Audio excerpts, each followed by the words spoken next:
Welcome to a new edition of the Neon Jazz interview series with Canadian jazz bassist Mark Godfrey. We caught up with him in early January 2021 to talk about his latest 2020 CD, Square Peg, this new COVID-19 world, and how he became one of the new faces in the Canadian jazz scene.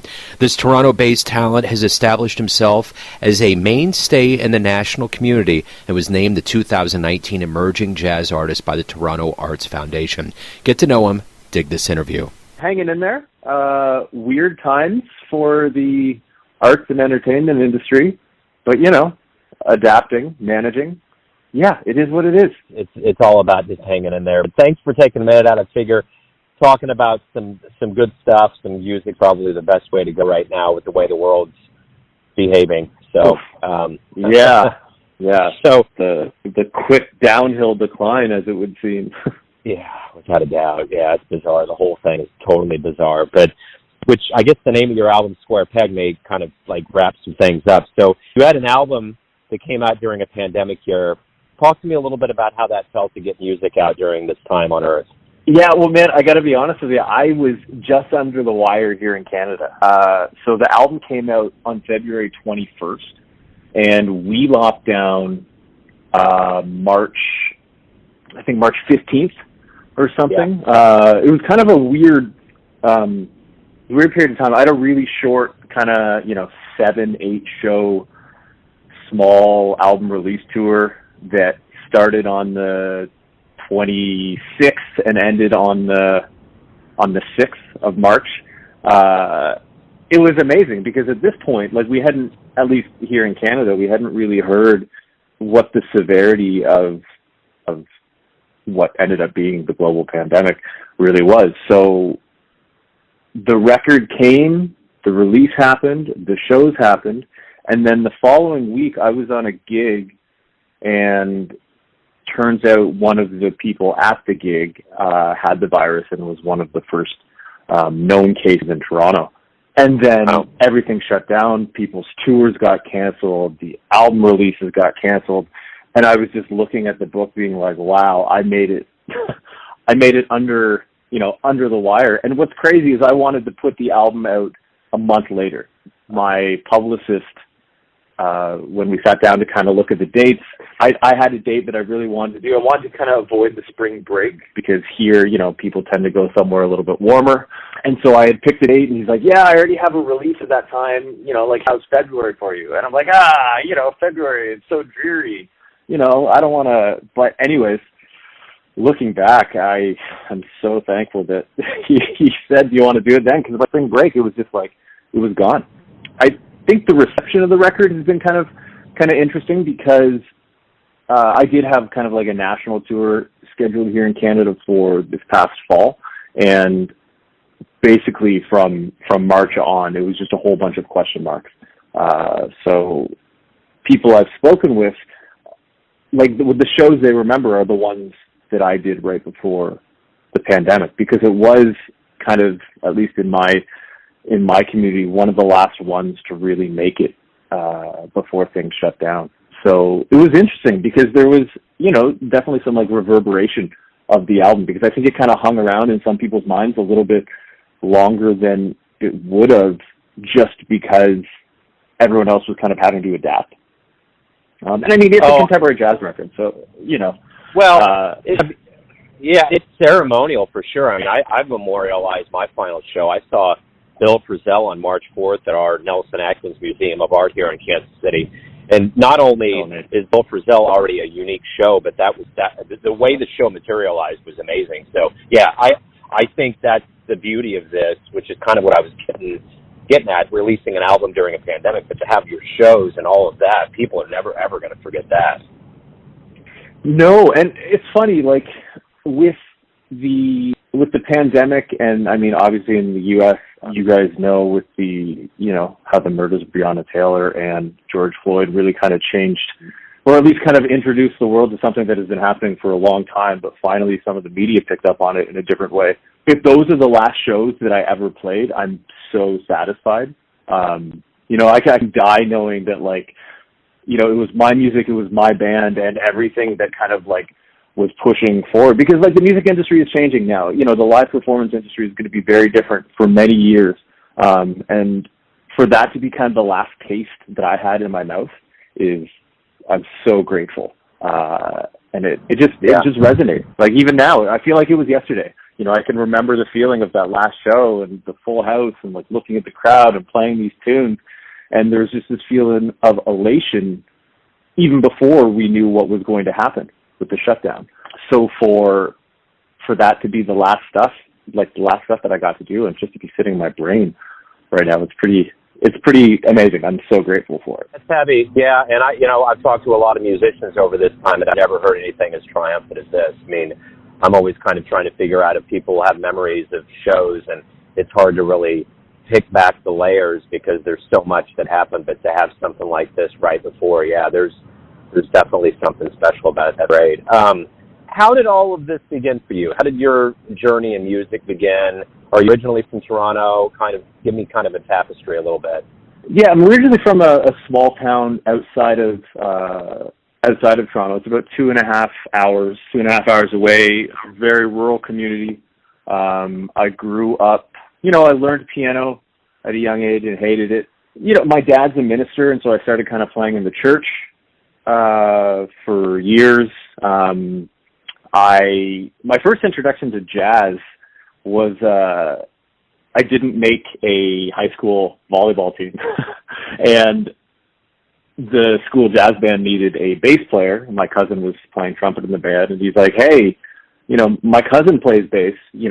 Maybe you should ask him." And so rehearsals were at the same time as grade 9 volleyball.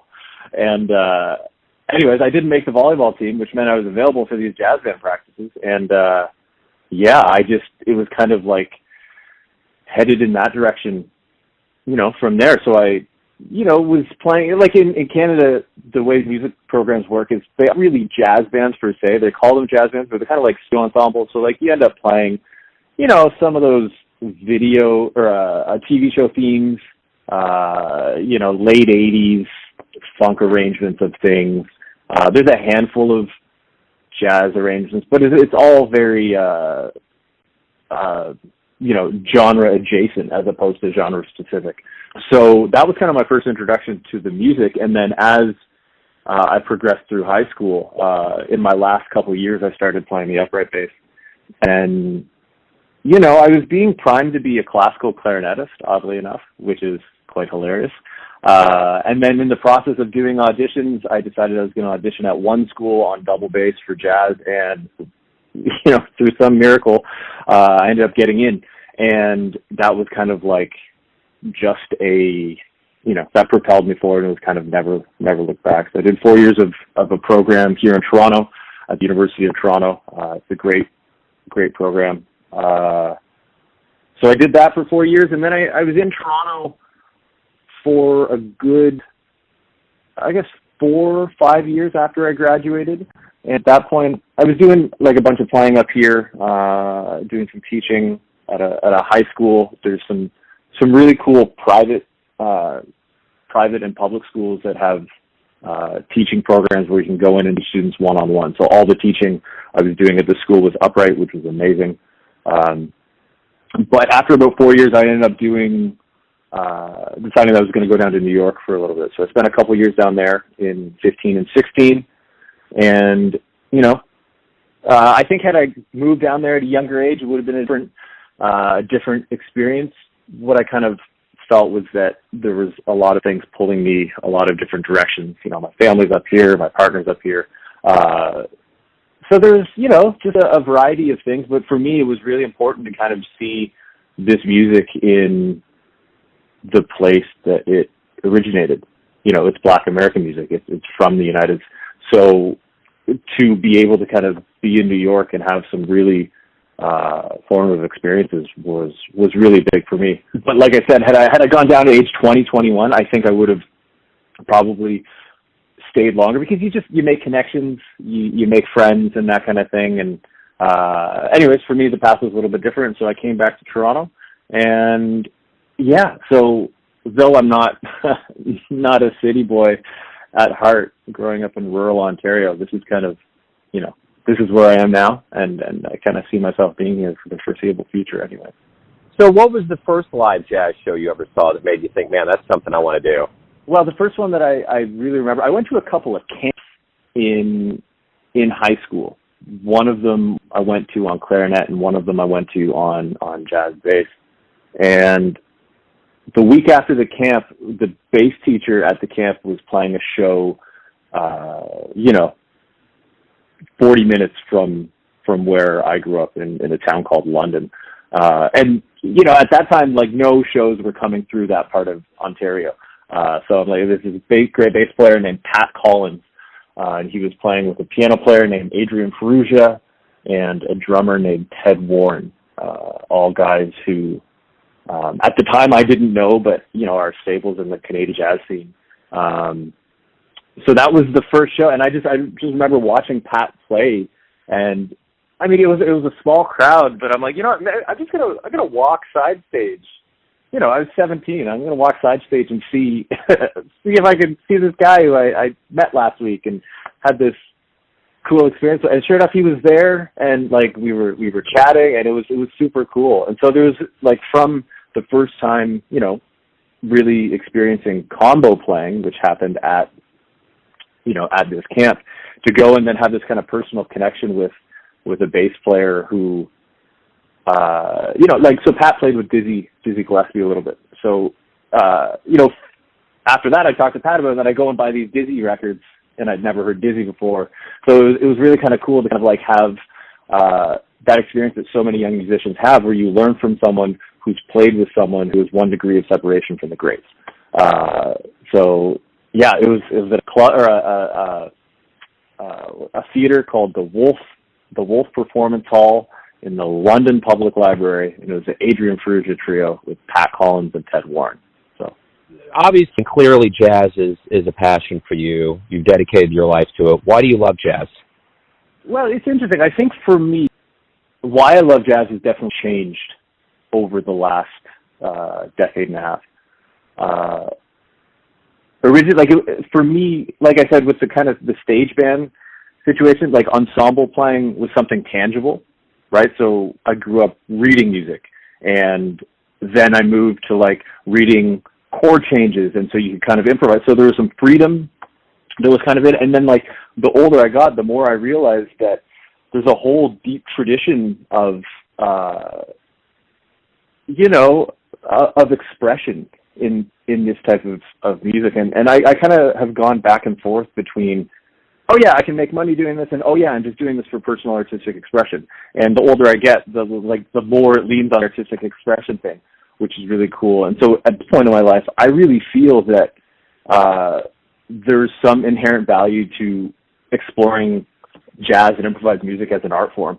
And so now, like when I go to a show, and it doesn't matter whether it's beginners or seasoned professionals, to kind of get that authenticity and that rawness that you get from the immediacy of this type of music. And I love all sorts of music, but there's something about going to see a live show when there's so much on the line. And even in a situation, where a lot of electronic music or pop music has, pre-programmed elements, there's still, an element of risk where you've got to take, a chance. Something could go wrong, or there's room for expression. And I think for me, jazz is just one of those art forms that gives you that space, especially, in kind of an acoustic setting. I don't mean acoustic like not plugging in electric instruments. I mean acoustic in that it's sound that you're hearing and experiencing, and it's happening in a very immediate way. And so now that's kind of the thing that I think keeps me rooted in this. And it's fascinating. It's like I can listen to something from like 1949 and be as blown away as something that I heard, on December 1st, 2020. So it's the spontaneity that can exist in the music is so fascinating and mystifying to me. So I'm still kind of like latched in. I feel like a kid, when I listen to it, and when I think about it, and when I'm really deep, I feel like I'm, 17 sitting with my headphones and and a tape deck or my CD player or whatever. You know, I'm going to kind of come back to what we were talking about earlier on about the live shows before everything closed down. When we do get back in earnest and we start, you know, I start getting in the crowd and all the rest of us do, and you're on stage, what do you hope we realize about this absence of live music, this long time away from it? Like, I really don't want to take for granted, you know, the fact that I live in a city that has so much live music available. And not that I did before. I actually feel that the time that I spent in New York really gave a different appreciation for when there's an abundance of live music and you can go and see it. So over the last, 5 years, I've really, kind of taken pride in the fact that I'm aware that there is amazing music going on and that I can go and see it. And I guess I'm hoping that more of the general public starts appreciating the fact that they're missing that live interaction as well. Obviously, the internet changed music when it really kind of, like when the iPod became a thing, and the MP3 and Napster and all that kind of stuff. That really changed everything. And I think, with YouTube and these live concerts all being on, available, there was a period of time where people were like, oh, I actually don't need to go and see live music because I can access it from my home, which is very cool in its own way. But there's again, kind of like the acoustic thing, like the feeling of sound hitting you or hitting your ears. Like that's what I miss the most about it. And so I'm just excited to be able to go and be experiencing things collectively with any number of people, whether it's a big crowd, whether it's a small crowd, just to get back to that place. And it being an experience that you can't have again. Like, obviously you can go to another show, but the experience of going to this particular show, even if you have a handheld recorder, you record it. It's not the same. Like, you're there. You had to leave your house, you grab your wallet, you put your coat on, and it's like putting on a record for me. Most of the music I listen to now, I listen to on vinyl. So the act of picking the LP, setting the LP on the record player, turning it on, sitting down, after 20 minutes having to flip it, that's the kind of thing about the live performance, going to the show and just being there. I'm just so excited for that to come back. And that's the thing that I miss the most, and the thing that I hear non-musicians talking about missing, the experience of just being in the presence of music being made. So yeah, I can't wait. Yeah, I can't either. So everyone has a perception of you, your family, your friends, your fans, but you're living your life. Who do you think you are? Oh man, you're throwing some curveballs in here. I think I'm someone who's trying to figure out how to best enjoy life, and that itself is kind of an obscure way to respond to that. But I've spent so much time doing what I think I need to do to become a better musician, or to be, a better partner, or to be a better son or brother or whatever. And when I kind of look back at it, because that's one of the things the pandemic has done. Obviously, there's an abundance of time for all these musicians, so it's a perfect opportunity for reflection.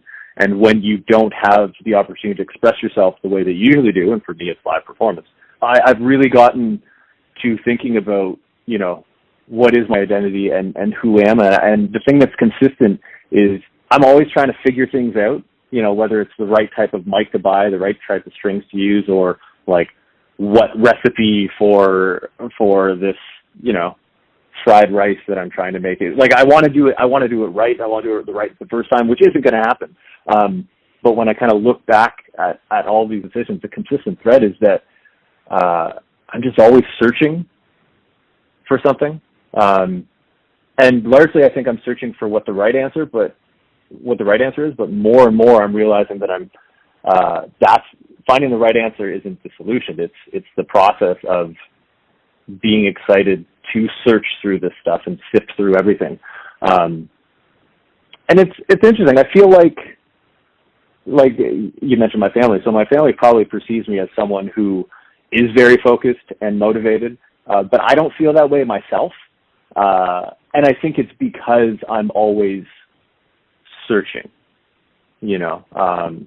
and I don't know that I would call myself inquisitive or curious, because it's not about like finding out how things work.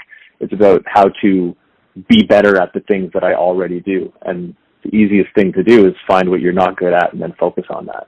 So I really think, at least over the last, 10 months of this pandemic, I'm learning that I'm just looking kind of around and searching, and that's, at the essence of my being, that's kind of how I function now on a daily basis. How can I do this better, or even more efficiently? How can I free up time so I can have other time to search for things?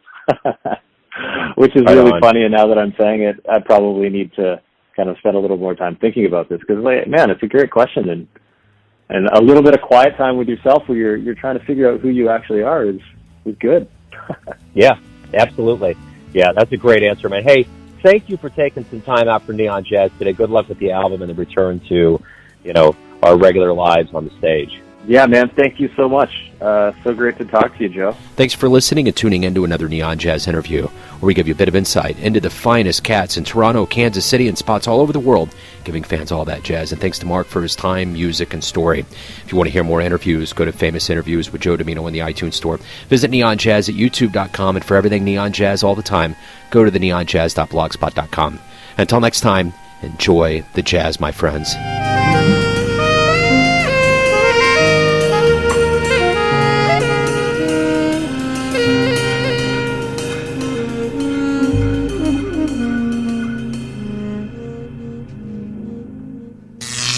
Neon Jazz.